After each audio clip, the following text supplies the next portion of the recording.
e a disciplina é Legislação e Diretrizes Educacionais. Certo?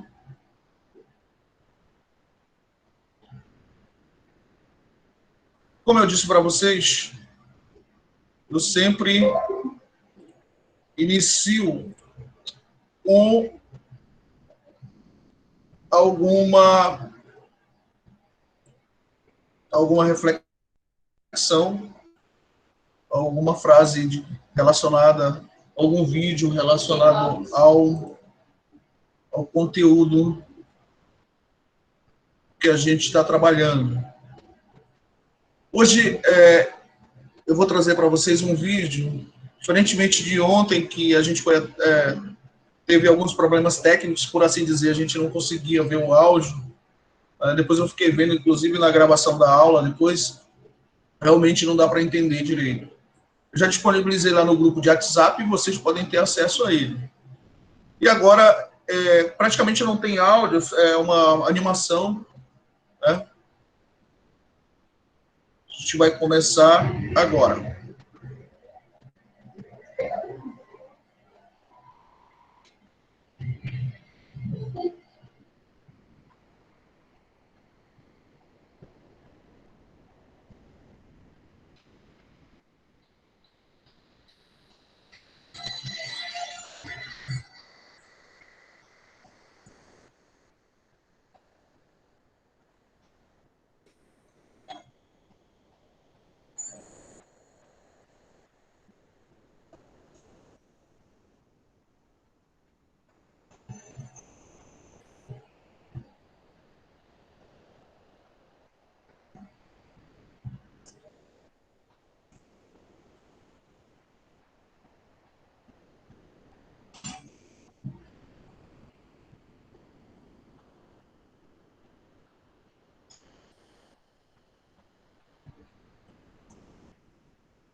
E aí, pessoal? Qual a moral da história do videozinho? Deu para todo mundo entender? Deu. Diferentemente de ontem, hoje deu para entender o vídeo, né? Ontem a gente foi muito atrapalhado. Acho que toda essa questão de iniciar os trabalhos e da forma como a gente tá trabalhando, né? Tudo isso, de certa forma, sempre vai ter alguma coisa que não vai sair legal. Mas Alguém gostaria de falar dessa animaçãozinha?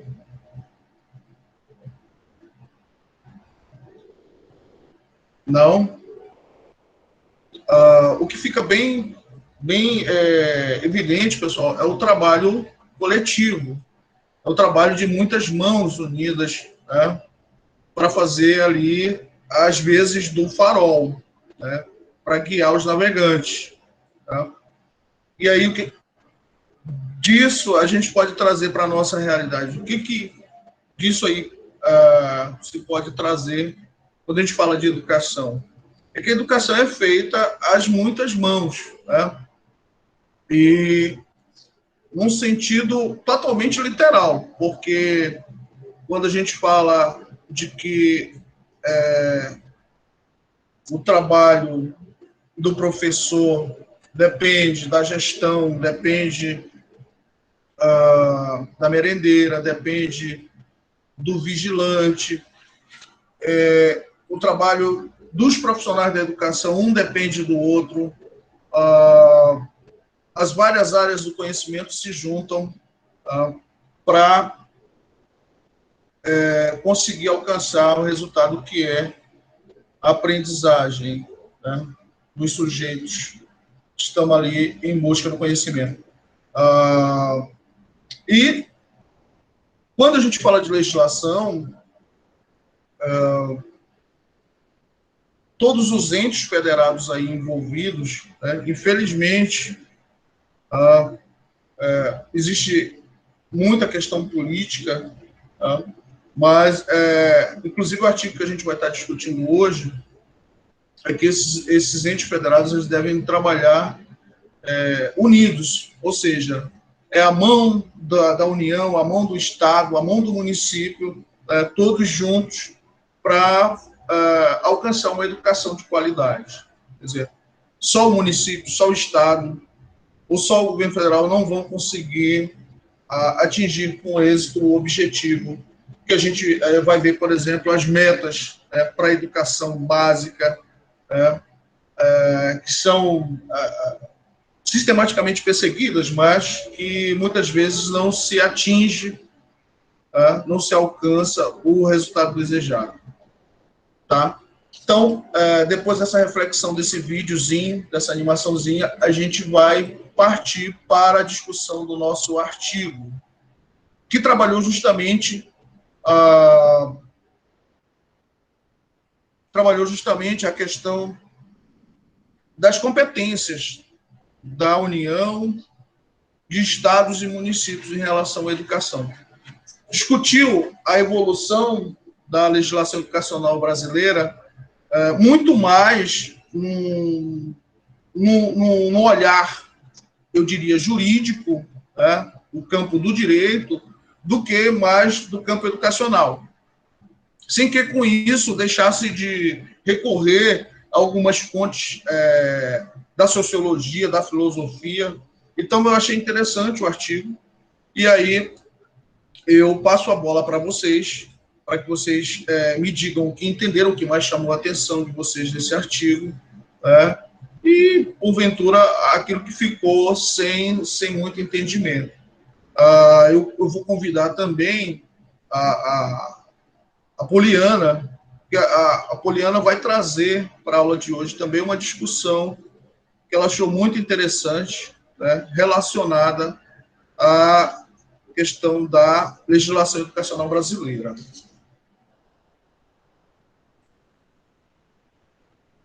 Então, só um instantinho aqui, eu vou compartilhar.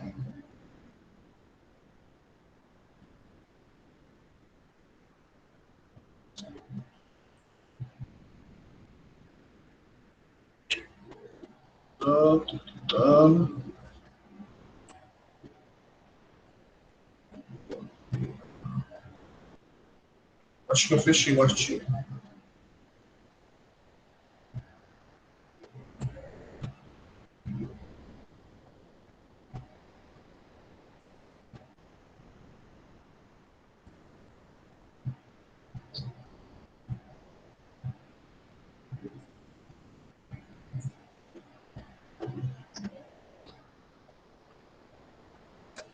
Bom, é esse artigo. Estão vendo aí? Pessoal, vocês estão me acompanhando? Sim, professor. Sim, professor. Sim, professor, estamos. Então, vamos lá.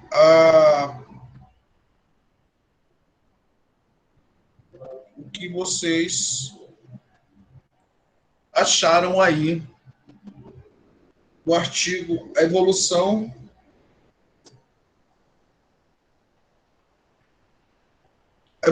da Legislação Educacional Brasileira.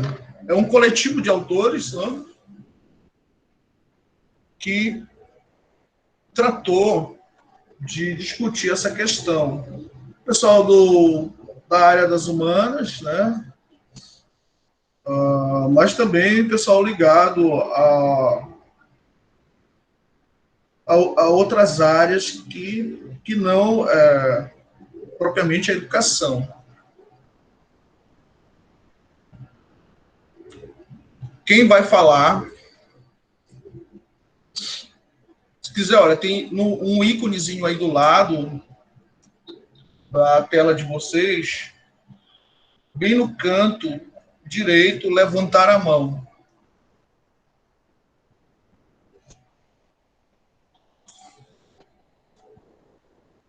Pessoal, quem leu o artigo? Eu li, professor. Eu também li. Inclusive, Maiara, Eu li. Poliana, Reinaldo. Li ontem e reli Sim. hoje de novo. Eu li também. O que vocês acharam do artigo? Também li. também.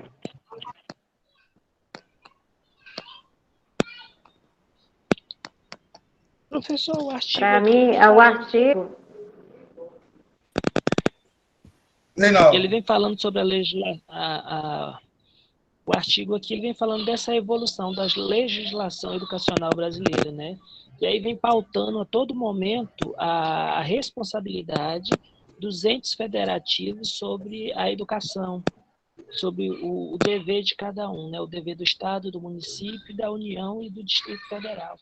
Aí ele vem falando também dos objetivos primordiais, né? Que é de adotar o homem como instrumentos culturais capazes de funcionar as transformações de materiais e espirituais exigidas pela dinâmica da sociedade. E em outras falas, eles vêm falando sobre essa natureza da legislação educacional, possui algumas esferas, são divididas em natureza reguladora e regulamentadora, né? E assim, cada um desses autores aqui, acho que é 6, né? 6 que trabalharam em cima desse artigo aqui, trazendo sempre a orientação das referências desses diversos autores aqui, ele vem trabalhando essa situação da obrigatoriedade de cada ente federativo em relação aos processos educacionais e suas legislações.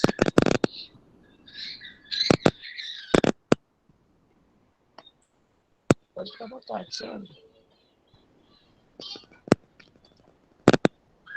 Reinaldo, teu áudio está bem baixo, deu para entender um pouco, mas não sei se foi só aqui comigo, mas ouvi a tua fala bem baixa.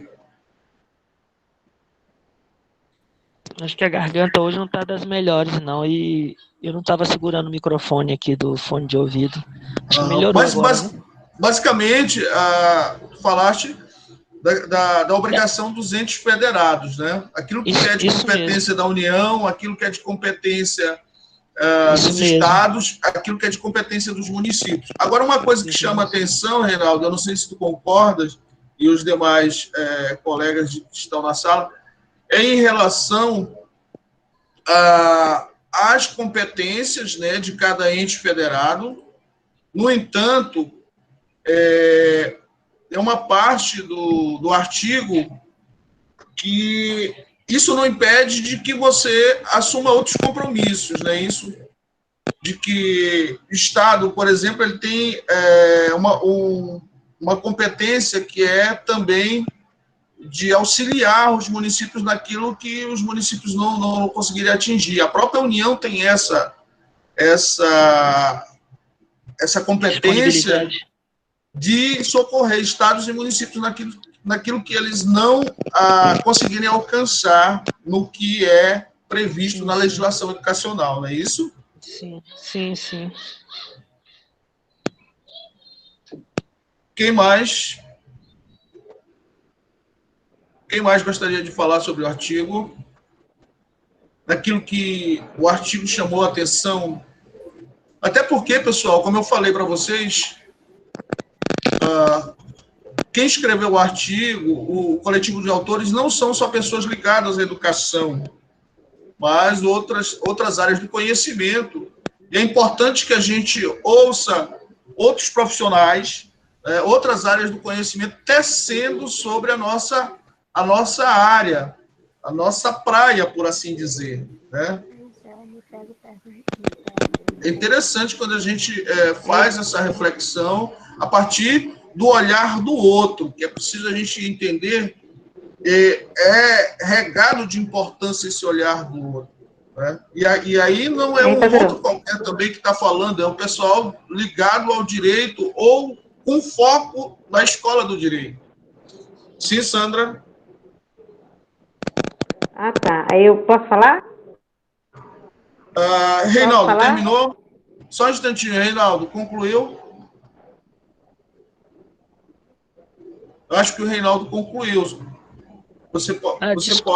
tá. Desculpa, professor, não estava ouvindo. Estava desligado meu microfone. Tá, aí só para complementar, Sandra, só um minutinho, rapidinho. Aí, professor, eu falei, ficou muito baixo sobre a legislação, a legislação brasileira. Eu achei interessante quando eles falam lá sobre a natureza da legislação, que ela se divide em duas partes, né? A reguladora e a regulamentadora, né? Que são o trabalho da esfera federal em relação aos demais entes federativos. Você falou de duas funções interessantes aí, a reguladora e... Regulamentadora. A reguladora e a regulamentadora, né? Certo. Onde elas vão regular a série de atos e formalidades, né? Que esses entes federativos têm que compor. Muito bem. Concluiu, então, Reinaldo, passando a palavra agora para Sandra. Conclui. A parte que me chamou a atenção, né, porque ele deixa bem claro, né, que a autonomia não significa a desunião dos entes federativos. Ou seja, igual o colega Reinaldo já colocou, o professor colocou, né, que a questão aonde não tiver condições do município arcar com algumas determinadas funções, o Estado, né, ele está ali para auxiliar. Não quer dizer que a autonomia seja desunião. Então, é a questão de um auxiliar o que o outro possa faltar. E a outra parte que me chamou a atenção, que inclui lá, a questão desse novo modelo, né, inclui o acesso à cultura, né, a diversidade cultural, né, a educação. Então, a lei regulamenta, né, e coloca isso.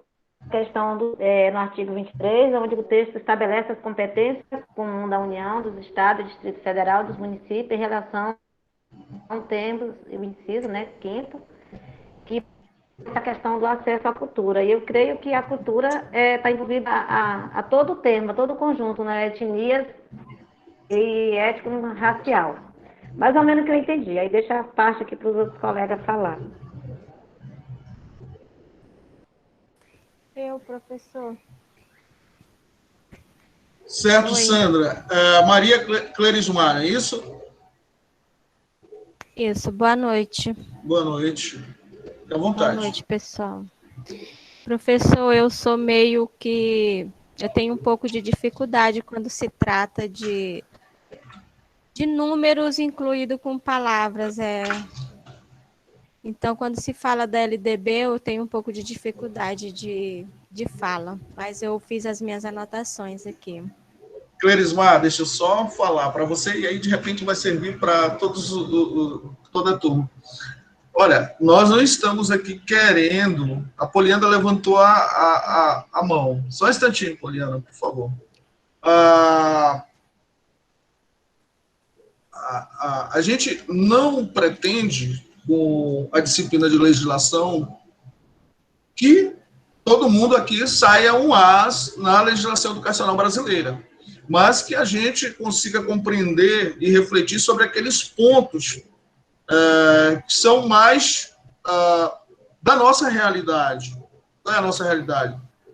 Município, né?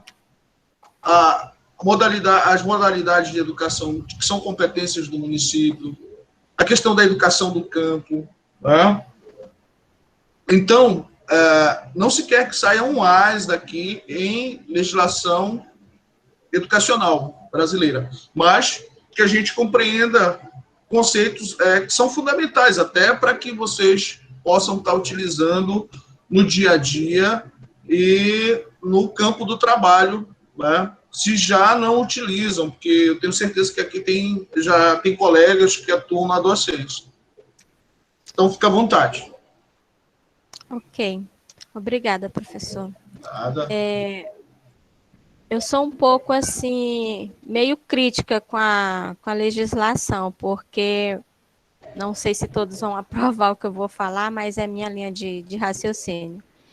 Quando a gente conversando a respeito da organização do nosso TC, e daí foi citado que nós temos que correlacionar as coisas, e daí o que me chama a atenção? Que lá, tanto no PPP como na LDB, poxa, gente, se a gente for pegar a cartilha da LDB e olhar e tirar mesmo assim um tempo para ler ela todinha, nossa, é lindo demais.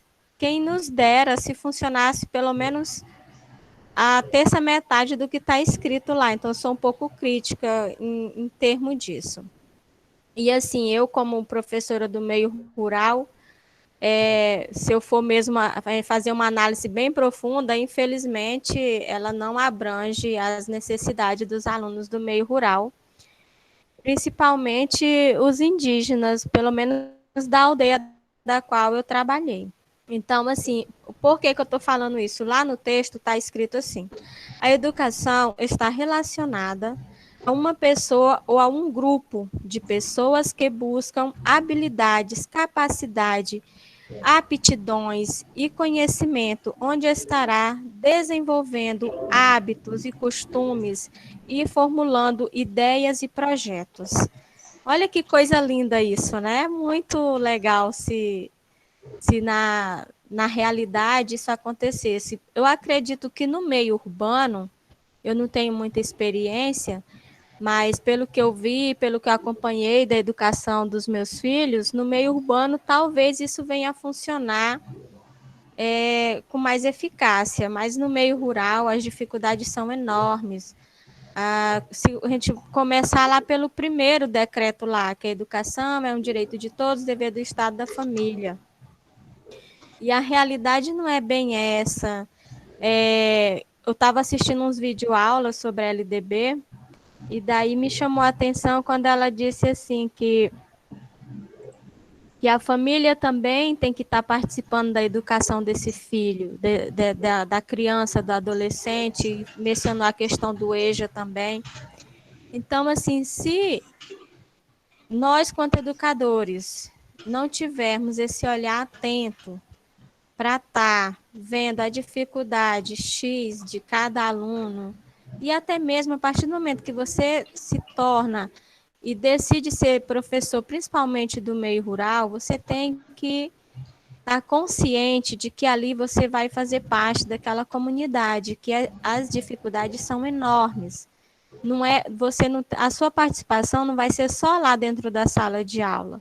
Querendo ou não, você acaba se envolvendo dentro dos conflitos, dentro da realidade na qual aquela comunidade está vendo. E isso, infelizmente, professor, na minha visão, se eu estiver errado, o senhor me corrige, a LDB não engloba nesse termo aí.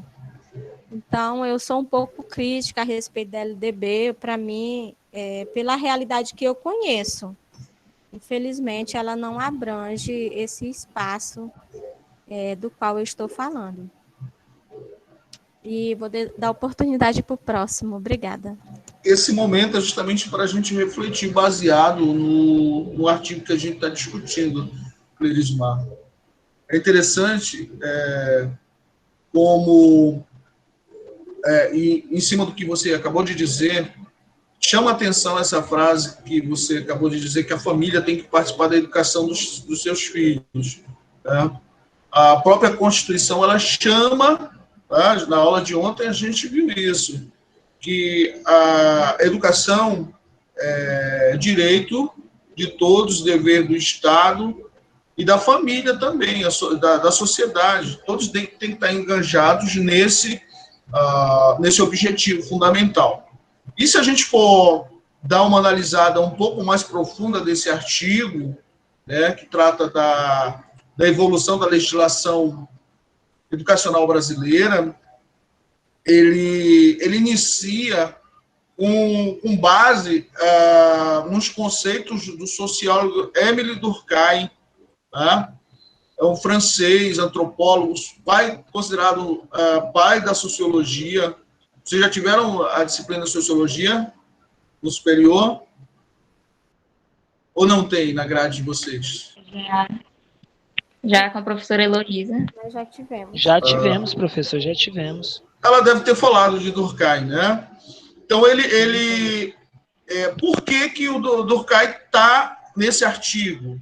Tá? Os autores recorrem a ele justamente quando os autores falam de a educação portanto, um fato social. Quando eles colocam isso, que a educação é um fato social, eles estão colocando que justamente a teoria de Durkheim, de que, como a Clerismar falou, a família tem que participar, ou seja, passa a ser um comportamento social, um fato social, a participação da família, a participação da sociedade, a participação dos conselhos, tá? A participação do Estado, de municípios, de representantes da comunidade. Tá?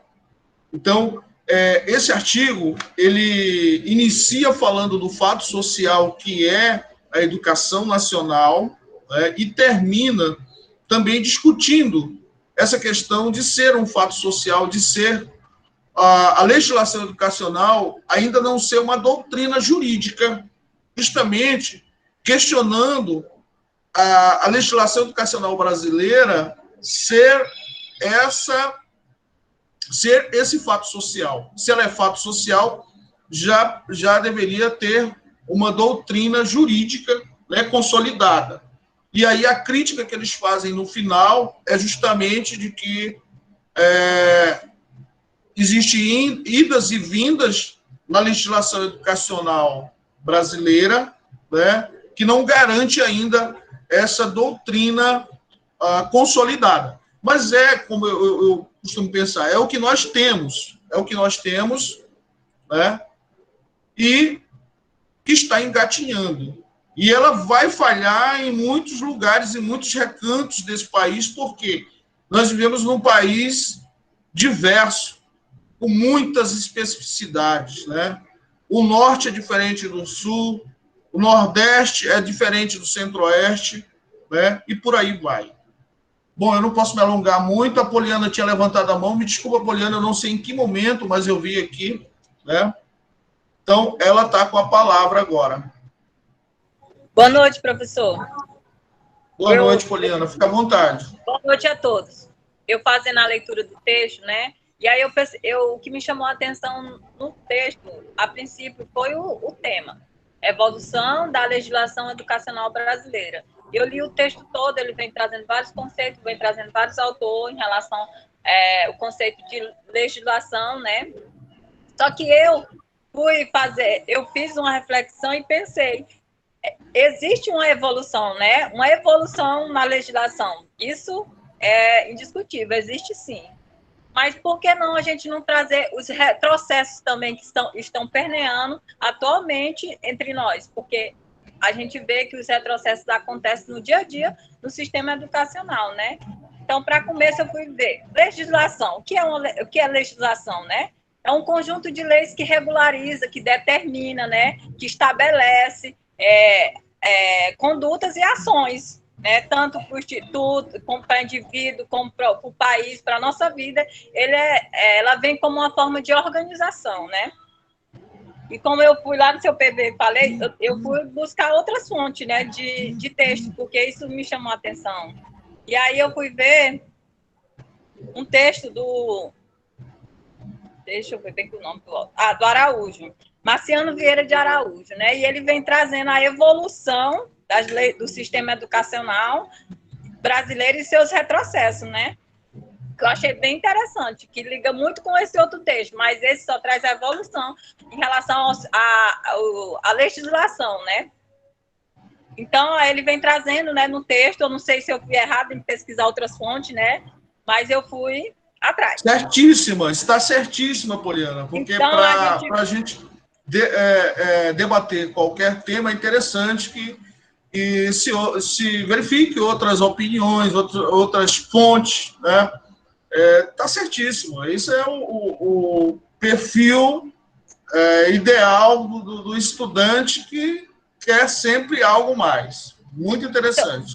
Então, quando ele vem falar do sistema educacional, né, brasileiro, né, a gente começa a fazer uma linha do tempo e retratar a historicidade da educação, né? E a gente vai ver que esse sistema começou desde a chegada dos portugueses ao Brasil, né? Que eles tentaram, né? A gente até viu um filme, né? Que eles tentaram fazer catequizar os índios, né? Uma forma de catequização. Então, o processo da história da educação, ela começa nesse início, quando os portugueses chegam no Brasil, né? E daí a gente vai vendo a linha do tempo acontecendo em relação ao sistema educacional, né? No Brasil. Só que, de fato, a gente vai retratar essa educação brasileira e a gente vai ver, como eu já falei, os avanços e os retrocessos. Mas a gente percebe também que, durante todo esse sistema educacional, ocorreram várias reformas educacionais, né, para atender a necessidade do momento, né, da época. Mas, no mesmo entanto, elas foram um pouco desenvolvidas para as pessoas, né? Eles pensam de forma... na minha opinião, pensam de forma muito geral, como a Cleisma acabou de trazer na fala dela. Alguns não são contemplados, né, nessa evolução. Alguém sempre vai estar de forma excluída, né? Então, o que traz no artigo 205, né? Ele traz a educação, direito de todos e dever do Estado e da família, né? Será promovida e incentivada com a colaboração da sociedade, visando ao pleno desenvolvimento da pessoa, seu preparo para o exercício da cidadania e a sua qualificação para o trabalho. Então, já vem dizendo que é um direito nosso, mas é um dever tanto do Estado como da família, né? Como a Cleisma trouxe na sua fala. E aí a gente vê que muitas famílias, né, de situação econômica favorável conseguem manter os filhos no sistema educacional que dê para abranger profissionalmente e outros mais, né? Mas quem está lá na favela, quem está nos acampamentos, quem está nos assentamentos, será que tem essa educação voltada para o campo? Será que não está lá só no papel, como o sistema educacional lá, a lei fala, mas ela está lá só no papel. Poliana, o cachorro, Poliana. Não, o cachorro não é aqui não. Não é aqui não. É do professor, então. É aqui não, cachorro. Já pedi para ele calar a boca. Já, né, professor? Então, apesar dos avanços na educação, a gente vê os índices de qualidade, né, da educação, eles são um pouco insatisfatórios, né? A gente vê a questão dos rankings, né? Não é, né, só nesse governo, falando de forma geral, a gente faz uma comparação do nosso país para os outros países, né? E a gente percebe. Eu vi uma última pesquisa que eu tinha feito, o Brasil está em oitavo lugar, o país com o maior número de analfabetos, gente. Entendeu? O país sofre com a desvalorização dos profissionais da educação, alta taxa de analfabeto. Oi. Poliana, só para complementar a tua fala aí, Pode falar. É muito interessante quando tu trouxe essa situação aí de regiões, de espaços, que é o que a gente vê no nosso próprio município, quando as escolas fazem aquele censo lá do IDH, IDEB, o IDEB, né? Aí tem lá, cada escola está evoluindo, aí tira uma nota. Aqui em Marabá nós tivemos isso, por exemplo, escola fulano de tal tirou 5,8, a outra tirou 4, a outra tirou 3. Como você acabou de colocar, independente de governo, essa política educacional, ela tem sim a evolução, mas também traz esses problemas que você está colocando aí. Achei interessante na tua fala. Bacana, parabéns. Obrigada, Reinaldo. E aí, professor, só mais um pouquinho, já que eu passo para outra vez. Aí, a gente sabe que tem uns pontos negativos, né? E o país, ele apresentou avanço, sim. Avanço no acesso ao ensino entre a população mais pobre. Hoje, um pobre pode entrar na universidade, pode ter acesso ao ensino superior. Então, isso foi uma valorização, isso foi uma evolução que atrás não tinha e hoje já tem. Estudante pobre pode entrar, fazer seu nível superior, entendeu? Isso também é uma evolução. Mas, assim, só para não deixar barrado, só nos avanços, né? Porque a gente sabe que não foi só avanço, e a gente sofre com esses retrocessos hoje. A gente vê que o sistema educacional em relação à educação do campo é falido, professor. A gente não consegue, os professores, que tem muitos professores aqui na sala de aula, e eles têm como prova que eles têm que se virar. Quando a gente é professor do campo, a gente tem que se virar, a gente tem que usar a criatividade para tudo, porque o sistema ele não nos apoia, entendeu? Eles entregam lá o livro didático com a realidade toda da cidade, sendo que os nossos alunos não vivem isso, entendeu? Então, isso é um avanço? Não é um avanço, entendeu? Nós temos que ter uma educação voltada para nós. Então, a falta de políticas públicas educacional voltada para os nossos padrões sociais é um descaso, entendeu? É um descomprometimento dos órgãos públicos, né? Dos órgãos Estado, município, que seja aí, né? Então, a gente vê que o resultado disso é nefasto, né? As crianças e muito jovens, né, na marginalização, né? Isso é um resultado do atual quadro, né, do Brasil, que a gente vê. Aqui no Pará eu não sei muito, né? Mas nas cidades grandes, Rio de Janeiro, São Paulo, a gente vê que isso é como se fosse normal. Isso não é nada mais do que um sistema que deixa falido, né? Porque tem dinheiro. Agora não tem representantes que possam estar lá, incluindo essas verbas no sistema educacional. Professor, eu vou passar a fala, depois eu volto aí de novo. Muito bem, Poliana. Muito bem.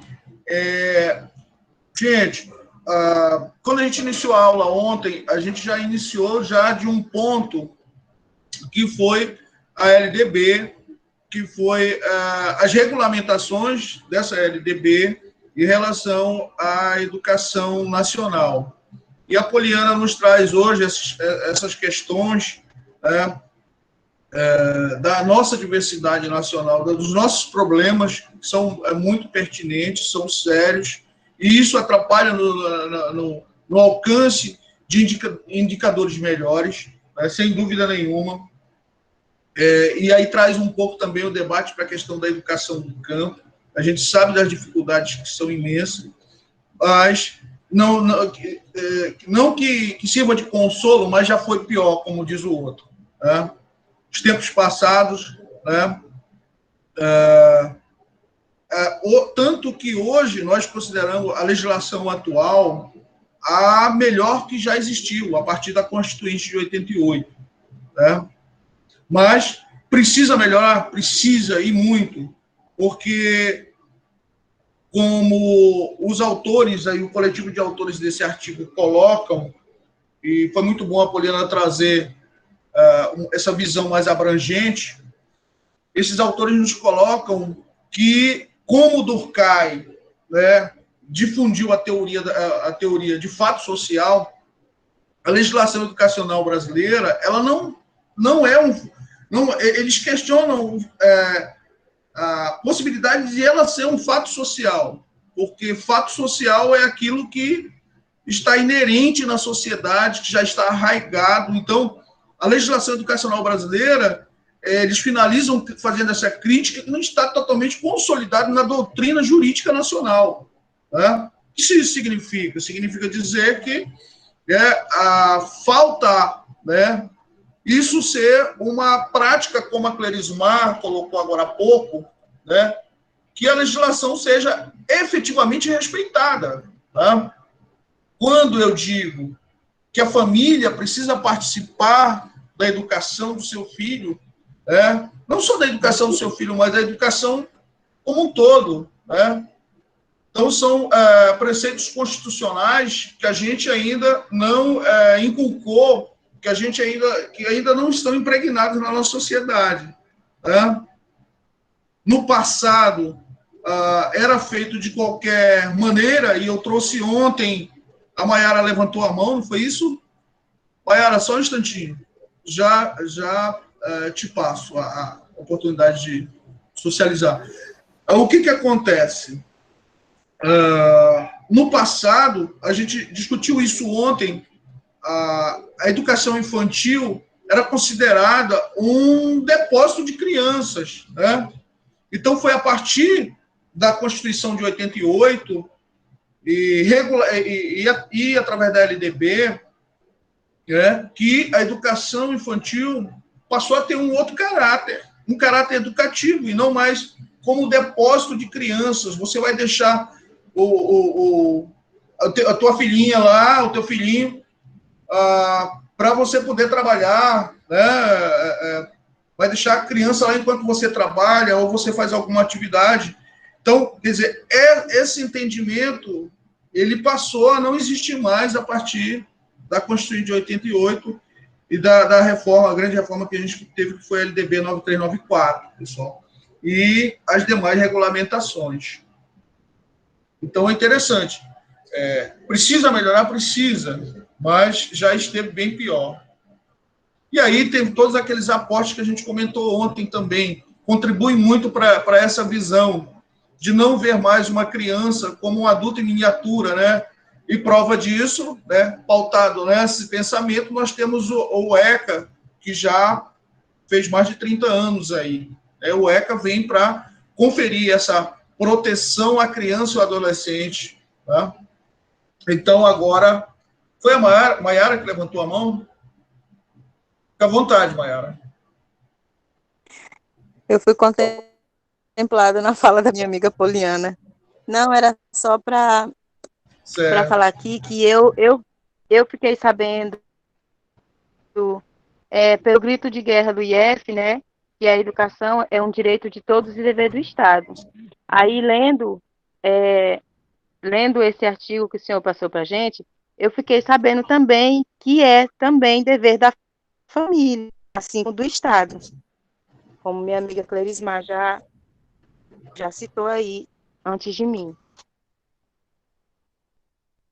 Aí a legislação, dizer que nós estamos estudando, legislação brasileira. A legislação se define tem 3 definições, né? A ciência das leis, o ato de legislar, de fazer, de elaborar leis, e o conjunto de leis sobre determinada matéria, que é sobre a educação que nós estamos falando, né?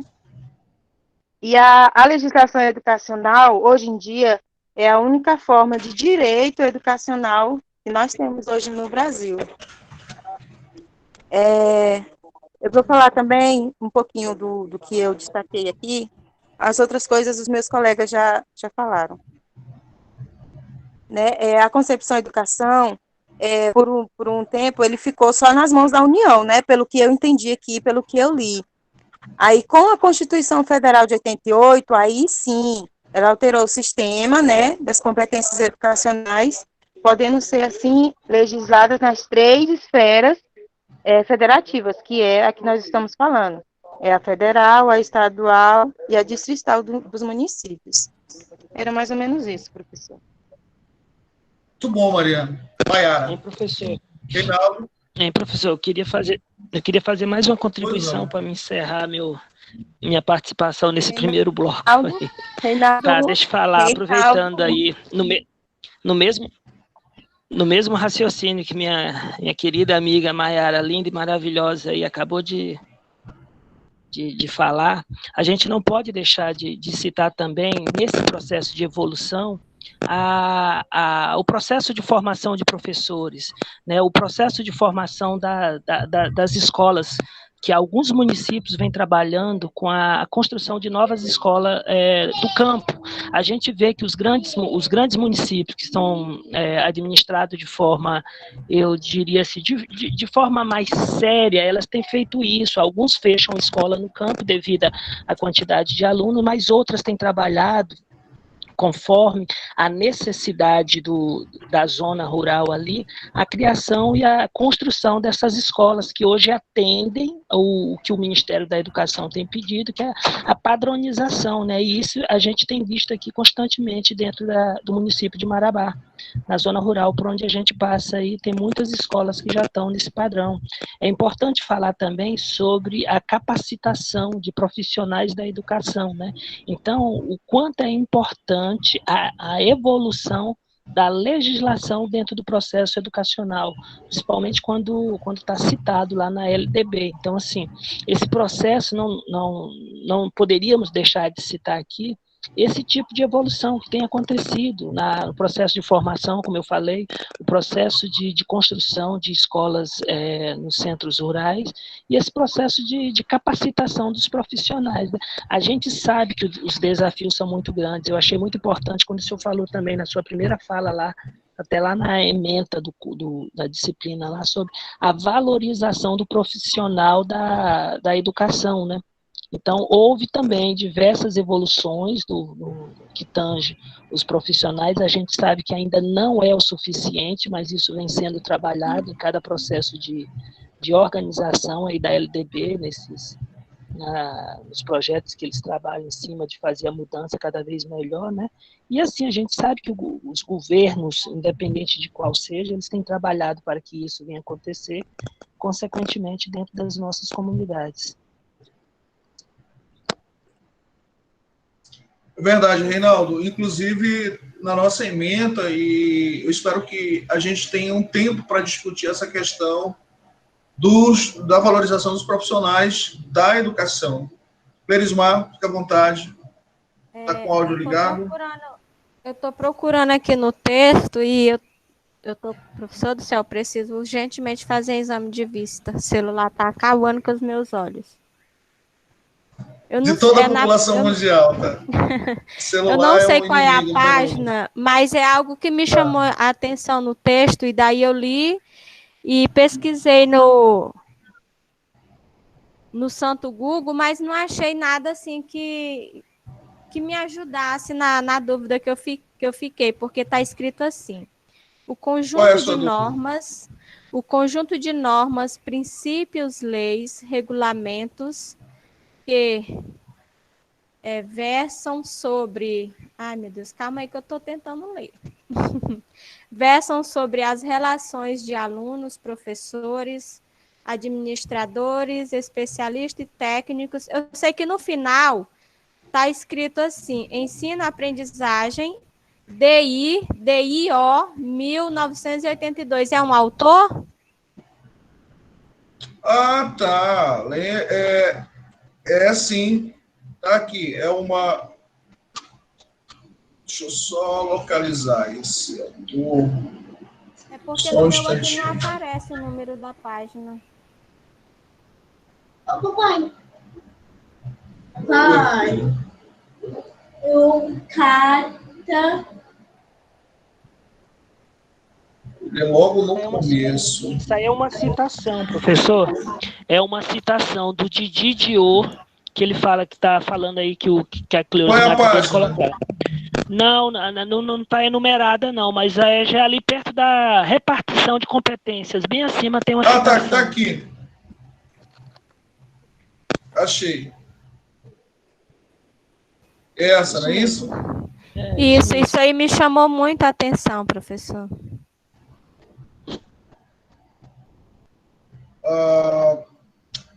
Essa é uma definição que ele está fazendo, esse autor está fazendo sobre o que é o direito educacional. O que seria o direito educacional.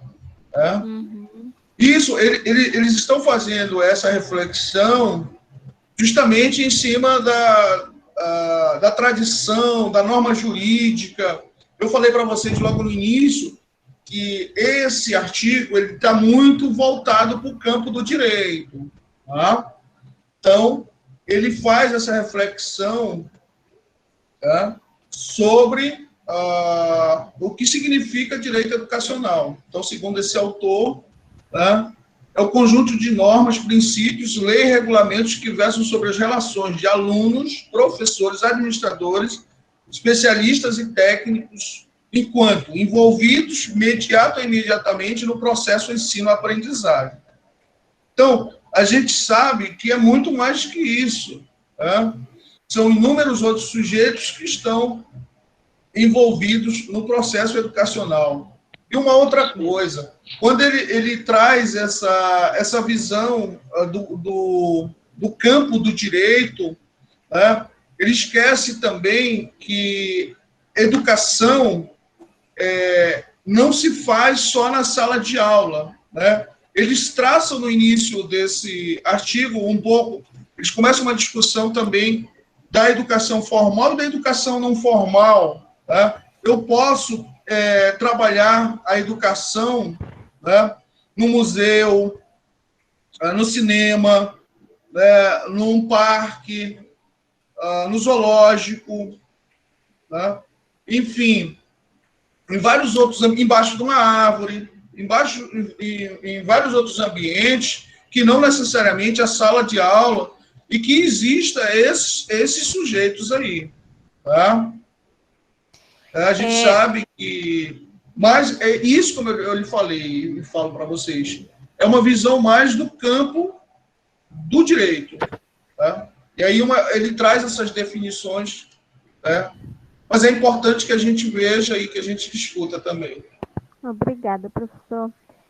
Uma outra coisa que me chamou a atenção, já que eu estou na fala, já que eu passo para o próximo colega, é rapidinho. Que assistindo o vídeo sobre a LDB, e eu esqueci completamente de anotar o nome da professora, igualdade, que ela colocou assim, igualdade de condições para o acesso e permanência na escola.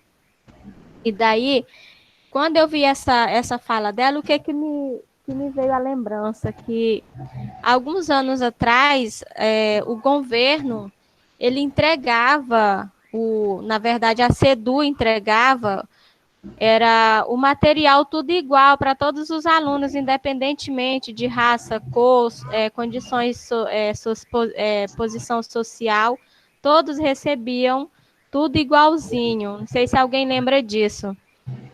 Que vinha mochila, vinha um kit completo do material para os alunos. E daí, um aluno uma vez me perguntou assim, professora, por que o governo não dá mais as coisas para a gente? Caderno, lápis, mochila, uniforme, por que agora a minha mãe tem que comprar o uniforme? E daí eu fiquei com essa pergunta na cabeça, e hoje eu assistindo esse vídeo, foi que eu fui... Só que na hora lá eu respondi ele, só que de outra maneira. E hoje eu assistindo esse vídeo, foi que eu vim me lembrar que antes não existia o programa Bolsa Família, que antes era Vale Gás, era não sei o que, era outras coisas. Depois, até eles tornarem todos esses conjuntos em um só, que é o Bolsa Família hoje. Então, assim, hoje o Bolsa Família ele veio justamente para isso, para que os pais tenham esse recurso para estar comprando materiais para os seus filhos. E se a gente for trazer isso, que é mais uma crítica, se nós formos trazer isso para a realidade, eu acredito que muitas famílias não fazem isso.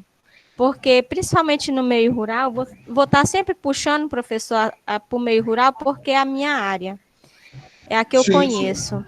E sempre assim, no meio rural, o que acontece? A maioria, uma grande quantidade dos alunos, às vezes, falta aula, e daí eu vou na casa para saber o que está acontecendo. O aluno fala, eu não tenho caderno, professor, e nem caneta para ir para a escola. Então, quando eu ouvi a fala dela, ela dizendo assim, que não é que esse projeto do governo foi ruim, que seja negativo, mas sim a forma como ele está sendo comandado, principalmente pelos municípios, a forma que ele está sendo comandado pelos municípios.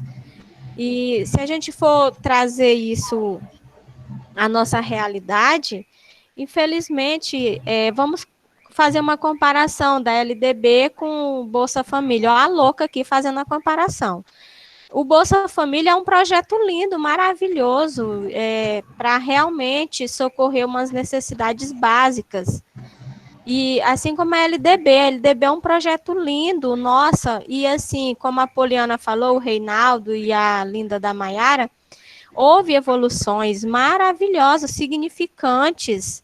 Com certeza, se nós formos puxar lá, eu não sei se alguém aí da turma já passou por essa experiência, do professor abrir um furo no meio da folha e colocar em cima da letra do caderno, para você identificar que letra era aquela. E se você não acertasse, a régua comia. Então, houve evoluções maravilhosas, significantes, mas, infelizmente, ainda há muitas falhas, principalmente no meio rural. Obrigada pela oportunidade. Professor, só mais uma colocação aí, aproveitando que a Cleurismar está falando aí. Vocês estão me ouvindo, né, pessoal? A evolução da sala de aula do professor, já que a gente está falando da evolução da legislação, a gente pode complementar também, que ela acabou de dizer aí, é que na minha época, na década de 80, quando eu estudava, né, o ensino fundamental e médio, o fundamental, os próprios professores, né, uma única professora, ela tinha que trabalhar 3, 4 disciplinas, né? E hoje você pode ver que através das leis, né, hoje tem um profissional formado para cada disciplina, para cada conteúdo aí. Pode até abranger 2, 3 conteúdos, mas dentro da sua especificação, da área específica. Outra coisa também que eu deixei de falar lá na outra fala também sobre a evolução, que o Brasil, pessoal, se alguém puder confirmar ou não confirmar, vocês podem ficar à vontade. Eu leio e vejo muitos documentários também que o Brasil ainda é o único país da América do Sul que ainda faz o antigo vestibular, né? Que hoje é o Enem e algumas faculdades ainda fazem o vestibular. Algumas faculdades particulares ainda fazem o seu vestibular. É o caso da Unip aqui em Marabá e outras também. Então, assim, o Brasil, por ele ser um dos únicos países da América do Sul aqui de estar fazendo esse processo, então, assim, a gente viu que o quanto essa evolução ela tem contribuído, né? Porque antes, eu lembro que a UFPA, não sei, o professor pode confirmar isso, mas eram 3 etapas. Você fazia 3 etapas para poder adentrar ao mundo universitário e poder cursar uma faculdade. E com os processos de evolução, os processos educacionais, ele vem simplificando isso cada vez mais. É provável que um dia possa ser que a gente possa sair do ensino médio e trabalhar da forma que a gente tem feito aí no IFPA, que já faz o médio e o técnico, né, simplificado. Então, assim, avanços que vêm sendo importantes para a educação. Verdade, Reinaldo. A Cleurismar levantou uma questão que eu preciso fazer uma retomada na aula de ontem, que eu falei para vocês que um dos temas que a gente estaria discutindo nessa disciplina é o Fundeb, tá? E coloquei alguns pontos, os objetivos do Fundeb. Poliana, só um instantinho. Eu coloquei os objetivos, por que existe o Fundeb, e que a gente ia tratar do Fundeb mais a miúde numa aula, inclusive ia gerar um debate, né? Um embate, melhor dizendo, que a gente vai tentar reproduzir uma discussão que houve agora, e sei que muitos de vocês ficou sabendo, que era de estender o Fundeb, que é o financiamento da educação básica nacional, para instituições particulares. Tá? E aí a desculpa de que as pessoas, o pobre poderia escolher, não, eu não quero estudar numa escola pública, eu quero estudar numa particular. Tem uma particular aqui que é financiada pelo governo, através do Fundeb. Quer dizer, é uma discussão, tá? muito séria e que acabou não passando. E aí a gente pode reproduzir isso e discutir mais a miúde, mais à frente. Mas eu queria dizer para vocês, retomei esse ponto, que o Fundeb não é o único financiamento da educação nacional. Tá? O Fundeb não é o único fundo que financia a educação brasileira, certo? Para a gente não ficar com aquela ideia.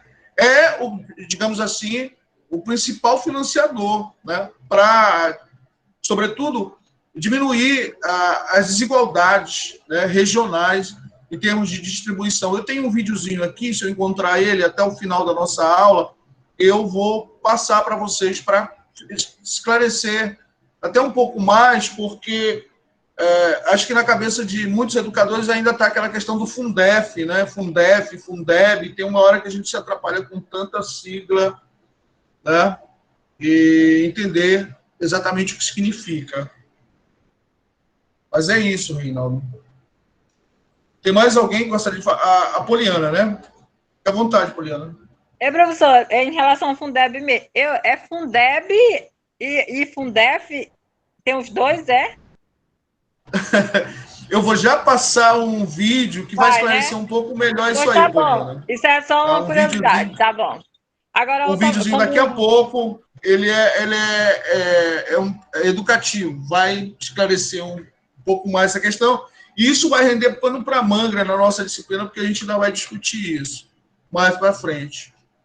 Tá, professor, e falando em relação aos avanços, né, que o Reinaldo estava com a fala, né, e aí a gente percebe, né, que teve alguns avanços, né, um que eu gosto de ver, né, e perceber que teve efeito, né, foi em relação à obrigatoriedade, né, dos responsáveis ou pai, normalmente de ameaça, com respeito à perda da guarda, se não conseguisse, se a criança ficasse fora da escola, né.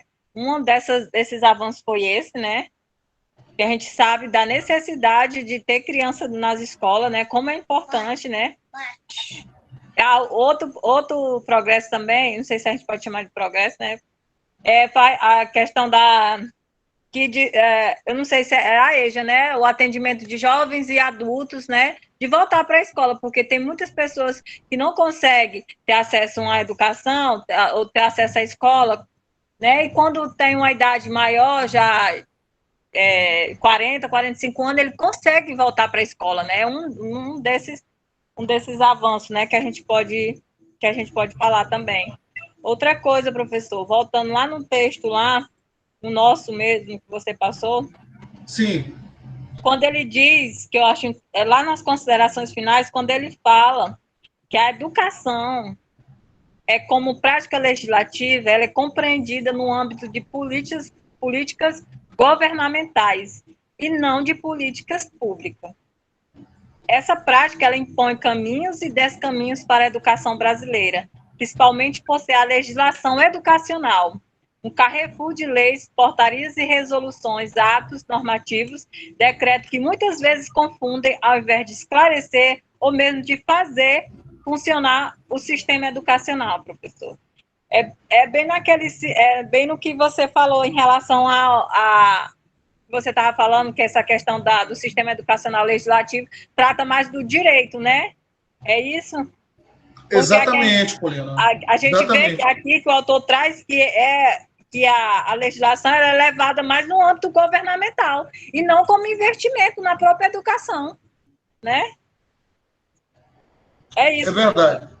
É verdade, Poliana. E aí nós temos um outro problema muito sério, que é a vontade política.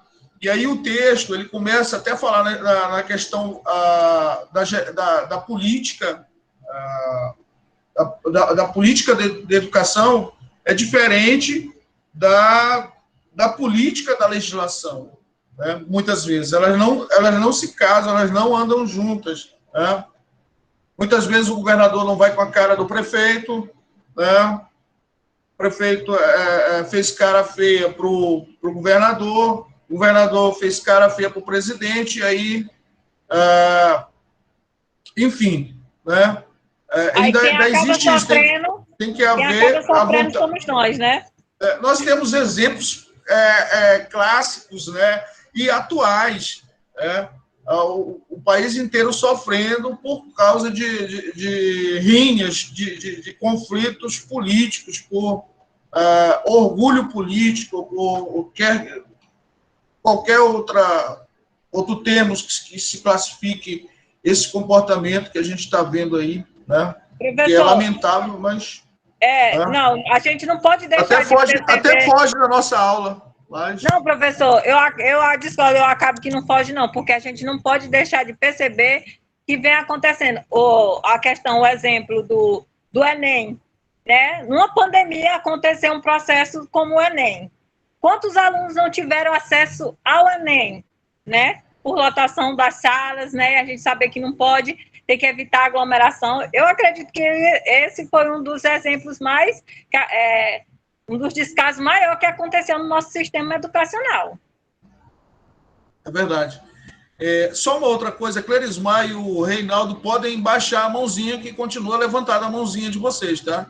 Senão eu não vou entender e vou achar que vocês querem falar novamente. Os demais da sala de aula podem trazer alguma contribuição do artigo, alguma coisa relacionada? Como é que baixa essa mão, pelo amor de Deus? Já baixou aqui para mim, só a do Reinaldo que não. Tá. Obrigada. E a despeito do que você falou, Clerismar, né, de antigamente, da palmatória, algo assim, né? E o Reinaldo também falou, a mão dele continua levantada. Acho que ele não está ouvindo a gente. Baixa essa mão, Reinaldo, pelo amor de Deus. É porque eu vou entender que ele está querendo falar. Não, mas ele sempre quer. Eu levantei faz tempo, já falei. Pois é, mas aí você clica nela de novo para ela descer. Ela está levantada agora. Perfeito. Então, sobre o que o Reinaldo falou também em relação à formação, né? E a Clerismar falou, lembrou da época da palmatória ou algo assim, do castigo, né? Que existiu no passado e que hoje já se abomina completamente, não se utiliza, uma pedagogia total desuso. Mas o professor daquela época, Clerismar, ele lecionava todas as áreas do conhecimento, por assim dizer. Tá? Eu não estou defendendo a prática, né? Também sou contra, né, os castigos, né? E está aí o ECA para nos não só advertir, mas penalizar também. E aí a gente vê já a criança com os outros olhos. A educação infantil, por exemplo, foi a primeira que reformulou e se transformou em relação a isso, né? A escola infantil não é mais cabide de criança. Você não vai... depósito de criança. Você deixa a criança, vai ter um cuidado, não é só um cuidado assistencial, mas é um cuidado com caráter educativo. Né? E aí o Renato estava falando desse professor, e aí eu penso também no professor do campo, que ministra, né, não só sua área do conhecimento, mas ele vai mais além. Então, parece até uma historinha, né? E aí eu lembrei de uma historinha que, um tempo desse, eu tive com uma dor de ouvido. E aí eu tinha um plano pelo Estado, IASEP, uma coisa assim, IASEP, se não me engano. E aí marquei uma consulta, né, e chegando lá, a atendente me perguntou: olha, Carlos, tem um médico Francisco José, mas, na verdade, ele é clínico geral. vai te servir? E eu pensei, poxa, eu estou com dor. Eu preciso, sim, vai servir, sim, com certeza. E aí, chegando lá, disse, olha, Carlos, eu sinto muito, mas eu sou clínico geral, mas tu está precisando de um médico de ouvido, cara. Quer dizer, e aí eu tive que procurar o médico que cuida do ouvido. A nossa educação, ela está mais ou menos assim. Tá? Cada um no seu quadrado. E muitas vezes as áreas não se comunicam. Tá? Não há comunicação. Passa para o estudante a ideia de que os conhecimentos estão fragmentados. Né? E essa não é uma realidade viável. Né? Uma realidade viável e real. Né? É até redundante, né? Mas aí, eu tive que procurar um médico de ouvido, cara. Seria cômico se não fosse verdade. Mas chegando nesse médico, olha, e aí eu já invento uma outra história agora. Eu fui atendido pelo segundo médico, e ele passou a medicação, mas de repente eu chegasse lá para piorar as coisas, poderia ter acontecido do seguinte: ele dizia, olha, Carlos, eu sou médico de ouvido direito, eu não sou médico de ouvido esquerdo, eu vou te encaminhar para o médico. Então, nossa educação, em alguns aspectos, Reinaldo, como você falou, ela está mais ou menos assim. Especialista de área, eu não vou pegar essa disciplina porque eu não sou especialista em legislação educacional. Então, vai ter que ser com especialista. Né? Quer dizer, eu preciso conhecer, eu sou professor e eu preciso conhecer das áreas. Né? Eu comungo nesse meio, eu sou pedagogo. Tá? Então, está se buscando hoje, e cada vez mais, esse professor que seja um professor polivalente, tá? E que, se eu sou professor de matemática, não me impede que eu conheça, e que conheça não só o básico, mas que me aprofunde também em língua portuguesa, em geografia, em história. Tá? Isso remonta muito ao profissional da educação do campo, tá? ao professor das classes e séries multisseriadas. Tá? Vai ter um momento que a gente vai discutir mais lá para frente um artigo super interessante do Salomão Raj, tá? E aí a gente vai fazer um embate, mais um embatezinho. Alguém mais gostaria de se pronunciar?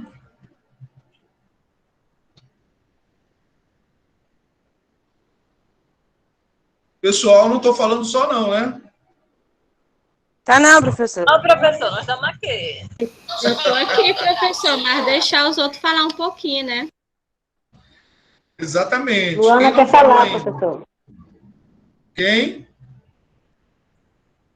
A Sandra? Luana quer falar. Luana.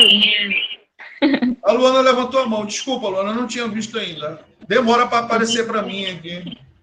Eu já tinha A mãozinha levantado a mão, levantada. só que aí eu saí, não sei nem como, eu não mexi em nada, sem mentira nenhuma. Luana, por favor, fica à vontade. Professor, eu sou igual a Clerismal. Tenho medo de falar de legislação. Perca seu medo. Mas só que assim, eu vou falar aqui um trecho que eu achei muito interessante e que com certeza é também um avanço, né? Que algo que se trabalha em sala de aula. Foi bem na hora que a Poliana estava falando sobre os avanços. Tem uma parte que diz assim, ó, no final da segunda página, diz que a educação brasileira, na atualidade, é fortemente influenciada por contrastes culturais, na nossa atualidade, né? heterogeneidade e desigualdades sociais. Os contrastes culturais ocorrem em razão das características e traços culturais marcantes de cada região brasileira, que são refletidos diretamente na educação nacional e na maneira pela qual ela se desenvolve. Eu achei muito interessante essa parte aí, porque ultimamente mesmo nós estamos trabalhando sobre currículo, né, em fase de estágio, e eu mesmo na pesquisa que eu pude fazer, a gente vê que é algo que, pelo menos na escrita, pelo menos na política, né, na política pedagógica, eles tentam trabalhar. Porque, com certeza, há muitos anos atrás, existia mais preconceito. Hoje em dia tem, com certeza tem. Agora, com essa pandemia mesmo, aumentou as desigualdades sociais. Só que em relação a preconceito, antes nem se falava. Então, hoje em dia, tem mais, em relação aos professores mesmo, tem mais uma chance assim, de trabalhar em sala de aula, né? Só não trabalha se não quiser, mas pode ser colocado no currículo, e não só no currículo, mas também em prática, que esse currículo se exerça, porque eu acredito que por isso que na atualidade foi fortemente influenciada essa educação brasileira e essa legislação educacional por conta disso aí. Faz com que os jovens, né, e não só os jovens, como todo mundo, se aceite como se assuma, né, tenha a sua verdadeira identidade, se isso for trabalhado em sala de aula. E também com essas desigualdades, o preconceito, ela vem de dentro de casa mesmo. Lá no Instituto, no IFPA, a gente percebe que lá tem, né, várias culturas, né? Na verdade, o nosso país, eu acredito que é o país que tem mais tipos assim de cultura, de identidade, né, das pessoas. E lá no Instituto a gente vê muito isso, e como lá é trabalhada essa questão, a gente percebe que muitos não têm medo de se assumir do jeito que ele é.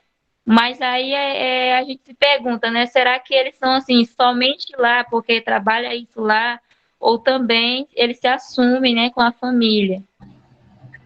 Então eu achei muito interessante essa parte aí.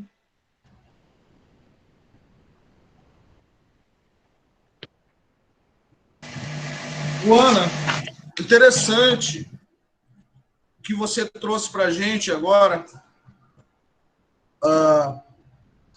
porque realmente o país tem a sua diversidade, as suas diferenças regionais, e o que justifica,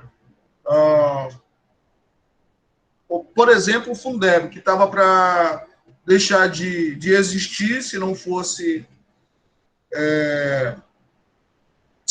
aprovado o novo Fundeb, né, que agora é ad eterno, né?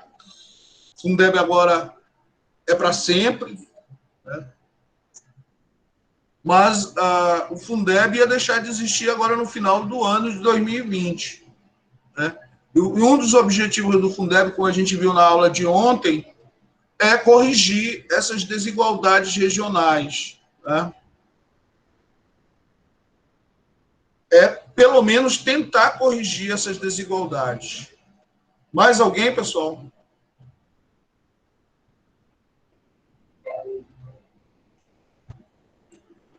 Como eu falei para vocês, pessoal, eu tenho aqui um videozinho que vai tirar algumas dúvidas. A gente falou que o Fundeb é um dos nossos temas a ser discutido nessa disciplina. E na cabeça de educadores, professores, pessoal da educação, ainda existe algumas dúvidas em relação a essas siglas, Fundef, Fundeb, e eu tenho um vídeo aqui que esclarece um pouco sana um pouco em relação a essas dúvidas.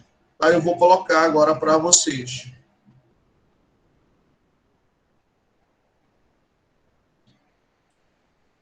Eu vou parar a apresentação do artigo.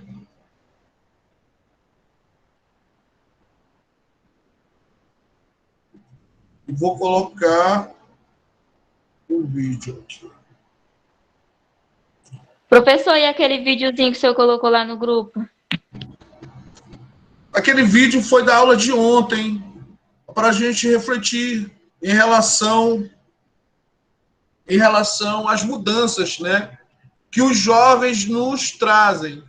A escola que nós estamos acostumados a ver, a escola do século XXI, com o professor à frente, no quadro magnético, ou seja, com o seu data show, ou usando a televisão, né, mas as carteiras perfiladas, um aluno atrás do outro, né, uma sala de aula retangular, é o mesmo cenário da sala de aula da época medieval. Viu, Luana? Uhum. É o mesmo cenário, a mesma foto da sala de aula medieval. Ou seja, os tempos mudaram. Hoje nós temos a internet, estamos tendo essa aula agora. Vocês estão distantes, muitos quilômetros distantes de mim, mas nós estamos aqui onipresentes. Nós estamos onipresentes porque nós estamos, ao mesmo tempo, no mesmo lugar juntos e, no entanto, fisicamente separados. Não é? Então, as redes sociais, a pesquisa, a escola deixou de ser, ao longo do tempo, a única fonte de sabedoria, a única fonte de conhecimento. Hoje você pode, a partir dessa aula, você pode pegar aí na internet, buscar outras fontes, como a Poliana trouxe enriqueceu a aula de hoje, trazendo outros pontos de vista e uma visão mais ampliada da questão da evolução da educação, da legislação educacional, trazendo também o que é considerado retrocesso. Então, a escola mudou. A única fonte de conhecimento não é a biblioteca física, lá com seus livros, mas você vai na internet, você tem um monte de Wikipédias, da vida, com muita informação. Agora há pouco eu falei do Durkheim. Você pode ir lá, eu vou conferir, ver se realmente o Durkheim, o professor Carlos Antônio, falou sobre fato social, que a educação brasileira ela busca se tornar um fato social, a legislação da educação brasileira, melhor dizendo. Por que fato social? Então, você vai lá fazer essa retomada lá numa Wikipédia da vida, você vai encontrar o Durkheim, sociólogo, com uma das suas mais fabulosas teorias, que é a teoria do fato social.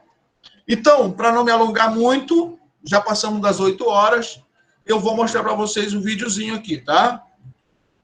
Sobre Fundeb e Fundef. Estão ouvindo? Estamos. Sim. Sim.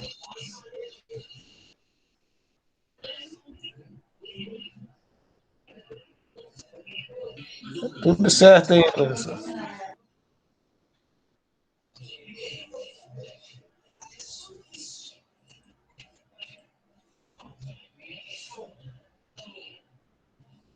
O que vocês estão vendo, povo? Eu estou vendo nada, não. Tô vendo nada também não, Reinaldo.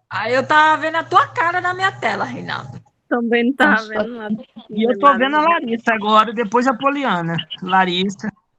Vou fazer novamente. Então. Vou repetir o processo. Deu um errinho. Cara da Poliana aqui. Tua cara de blusa amarela e boné preto. Atrás de cachaça. Credo. Reinaldo tá bonito, hein, Poli? Reinaldo tá lindo. É lindo. Ai, o Reinaldo. Não fala muito, ele vai se espocar aí onde ele estiver, vai explodir. Gente, tá gravando. Isso faz parte da aula, Maiara. É nós em sala de aula. Pode editar, Maiara. Agora sim, professor. É Jornal Nacional, não. Começou, gente. Gente, eu não vejo o meu rosto, não, nesse negócio aí. É os outros que vê quando tu fala. Começou.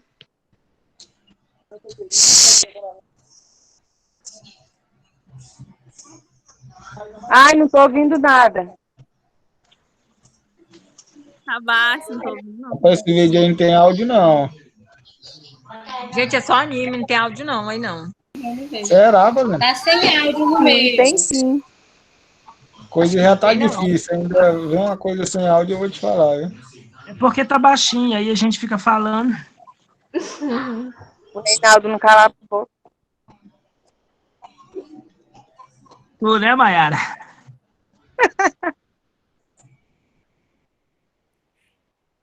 Gente, mesmo ninguém não falando, eu não tô conseguindo ouvir, não.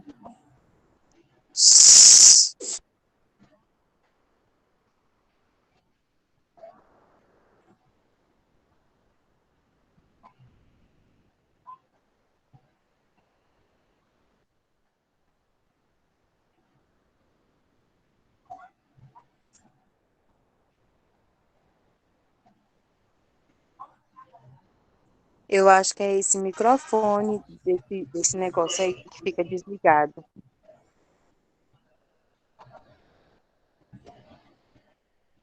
Professor, não tá rolando aí, não. Esse vídeo aí tá... Sem áudio. Professor, liga áudio. seu microfone. Problema. Talvez saia.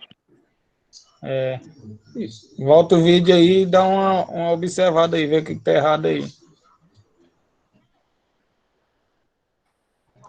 O microfone assim do vídeo tá desligado, gente.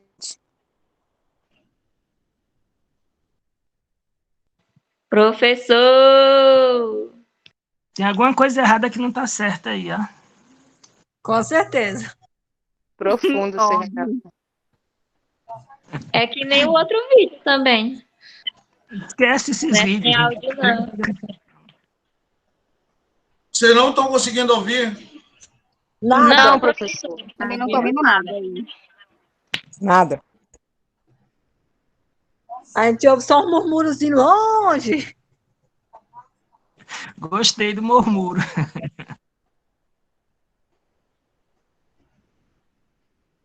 Pessoal, vamos fazer o seguinte, então. Vou disponibilizar ele lá no grupo.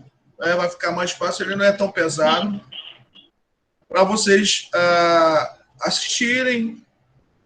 E até porque vai servir, né, de suporte mais para frente. A gente vai continuar falando sobre o Fundeb. A gente vai discutir um pouco sobre as propostas que existiram, né, e como é o atual Fundeb hoje, né, esse novo Fundeb. Dizer para vocês que o que tinha para a aula de hoje era isso, mas aí a gente já fica de olho também nas próximas aulas.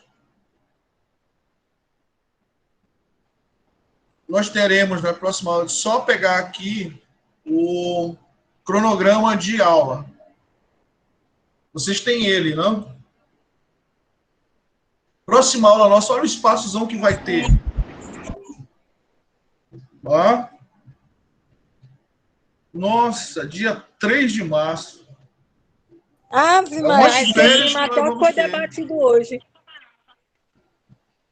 Rapaz, Então, esse departamento pedagógico aí bagunçou a vida da gente tudo.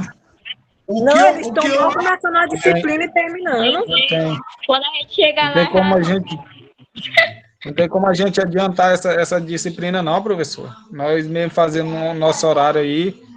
O professor podia passar o que ele quer de trabalho, a gente se reúne aí, faz as aulas aí, os trabalhos e encerra esse trem, porque 3 de março você já passou. A professora logística aí que planejou esse cronograma aí foi muito insensato. E botar aula lá para março. Nós ainda estamos em janeiro. Disciplina do Bora todo mundo. Bora todo mundo mandar mensagem lá pro departamento pedagógico. Não tá certo isso, não. Reinaldo, Poliana, eu posso fazer o seguinte. Eu já posso adiantar algumas aulas para vocês de forma assíncrona. O que é isso? Eu posso passar atividades para vocês irem desenvolvendo E quando a gente retornar em março, a gente só vai sistematizar essas atividades. Pode ser? Maravilha. Porque aí... Porque, Poliana, Reinaldo, Luana, eu acho muito difícil a coordenação pegar e voltar a mexer no calendário. Eu acho que dá para a gente organizar esse... Acho que dá para a gente organizar esse calendário. Eu posso ir passando algumas atividades para que vocês possam ir fazendo, e quando a gente retomar, a gente já tem eliminado muita coisa que está na ementa e no nosso cronograma. Pode ser assim? Coisa rocha, professor. Pode, assim tá bom. Então, olhando aqui pelo nosso O único problema é que a gente deve estar fazendo outra disciplina, né? E aí, eu vejo com dificuldade eles mexerem no cronograma de aula por conta de que eu também tenho outras turmas. Né? Eu tenho turmas no técnico, tenho turmas no agroecologia e também na pós-graduação. Professor, eles não vão mexer nessa ementa, mas mesmo a gente tendo outras aulas, Maiara e turma, a gente pode ir nos intervalos dessas aulas fazendo esses trabalhos, só é para março. Sim, sim. Eu acho que também dá para a gente se organizar. Dá sim. Nos horários. Eu posso ir adiantando muitas atividades dessa parte assíncrona, né? Ao invés de vocês fazerem lá para o final, vocês já vão adiantando. O que vocês decidirem, para mim, tá tudo certo. Mas aí, como eu falei para vocês da questão do horário, é uma outra coisa que tem que ser o coletivo da turma que tem que decidir, tá? Beleza, professor. Então tá, a gente vai se falando. Ok. A gente vai se falando pelo grupo, não? Pelo grupo, ou você já tem o meu número lá. Correto. Tá? Agora, deixa... Quem puder ligar a câmera já liga, porque eu vou fazer um print aqui da nossa aula. Pode ser? Bora botar esses rostinhos na câmera. Logo hoje, professor. Espera aí. A Poliana gosta. Vou tirar um print de vocês aí. Estão se escondendo. Espera aí, deixa eu me arrumar aqui. Como é que tá, gente? Vou passar um perfume. Não, professor. Demora. Vou passar um batom, espera aí. Tá todo mundo aí? Tem gente se vestindo ainda aí. Passar um perfume, professor. Sem vergonha. Vamos. Estava à vontade, Vai, né? vai. Em casa. Cadê? Pronto. Maravilha. Fiz o print, pessoal. Então, até março, mas a gente vai se comunicando. Eu não estou me vendo por quê. Vou fazer mais um print agora. De novo. Quem é que não está aí? Clorismar. Deixa eu só... Fala X. Agora teve gente que saiu de novo. Vai sair uns escuros, outros brancos, outros muito escuros. O meu estava parecendo só os dentes. Tá ótimo, pessoal. Então, a gente se vê e se fala pelo grupo, né? Alô? Larissa, boa noite, meu amor. Boa noite. Até mais. Maravilhosa. Boa noite. Boa noite. Baixar a frequência de vocês aqui. Boa noite, galera. Se cuida, meu filho. Alice, meu amor. Poliana, gatona. Cuidem-se, tomem cuidado. Parar a gravação.